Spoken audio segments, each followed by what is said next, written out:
Hello. Kulkarni साहेब नमस्कार. नमस्कार महेशजी, नमस्कार. बोला.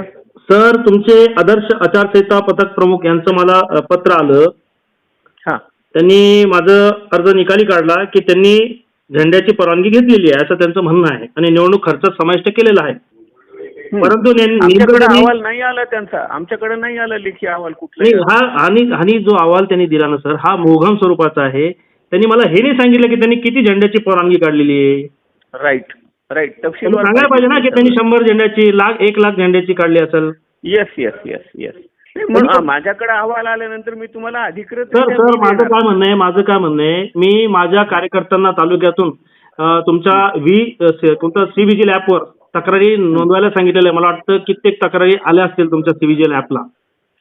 सर, सी विजिलचं कंट्रोल माझ्याकडे नाहीये. आले असतील. सीओ साहेब आहेत ना, सीओ साहेब आहेत ना जिल्हा परिषदेचे, ते नोडल आहेत त्याचे. ठीक आहे, त्यांच्याकडे तक्रारी आल्या असतील. सीव्हिजिल ॲपवर आम्ही टाकलेल्या आहे भरपूर अशा. तर आमचं तक्रार काय आहे की बाबा सिल्लोड सोयगाव तालुक्यात 10,000 जवळपास त्यांनी झेंडे लावलेले आहेत. सिल्लोड शहरातच 1500 म्हणजे 1,500च्या वर झेंडे लावलेले आहेत त्यांनी सर. येस. मग माझं काय म्हणणं, त्यांनी परवानगी कितीची काढली. म्हणून आपण जो पत्र दिला ना आपल्या सेलमधून आरओला आणि आमच्या ईओला जे सांगितलं. सर काय झालेलं आहे, अडचण काय आहे की ही जी यंत्रणा सत्तारची बसवलेली यंत्रणा आहे ना सर, हे सगळे त्याचे मागचे कोणी एसडीओ आहे, कोणी सहाय्यक आहे, कोणी त्याचा पीए होता मागे, सगळे जुने अधिकारी सगळे. तो तुमचा एसडीएम झाला, तुमचा तहसीलदार झाला, तुमचा हा आयरे झाला, सगळे त्याचे मिंदे येते पूर्ण. हे अधिकारी काम करणारे नाहीच होते. आता निवडणूक निर्णय अधिकारीकडे आमच्या एवढ्या तक्रारी आहे, एकाही तक्रारीची दखल घ्यायला तो तयार नाही साहेब.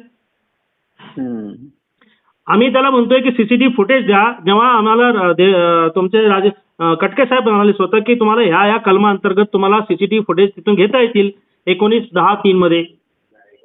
मी होतो तिथं बसलेलो कटके साहेबांच्या. मग आता मला सांगा, त्यांना आम्ही अर्ज देऊ लागलो की कटके साहेबांची बोलणं झाल्यानंतर तुम्ही सीसीटीव्ही फुटेज का देत नाही.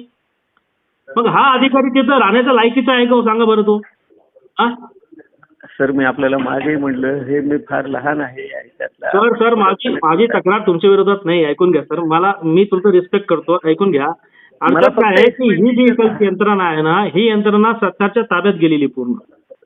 सर, यांना जाब विचारणारा अधिकारी मी नाहीये दुर्दैवानं, असं मला म्हणायचं. नाही, आता मला तुम्ही मार्ग सांगा. जर समजा माझी तक्रार अशा पद्धतीने निवारण करत असेल. तुमची माझ्याकडे तक्रार खर्चाच्या बाबतीची आहे.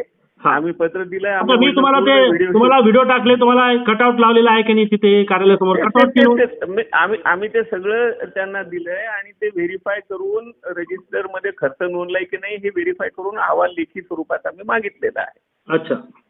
हा बिलकुल सर, त्याच्यात काही हे नाही. आणि त्यांचा अहवाल जसा आला मी लगेच तुम्हाला मेलवर पाठवून देतो. नाही, आता हे झेंड्यांचं त्यांनी मोगम दिलेलं आहे. त्यांना सांगा की त्यांनी परवानगी कितीची घेतलेली आहे, तालुक्यामध्ये किती झेंडे लावायची परवानगी त्यांना दिलेली आहे. चालेल, मी पाहतो माझ्याकडे काय पत्र त्यांनी दिले, मी चेक करतो आणि सांगतो आपल्याला. चालेल सर, चालेल. Yes. Okay sir, thank you sir.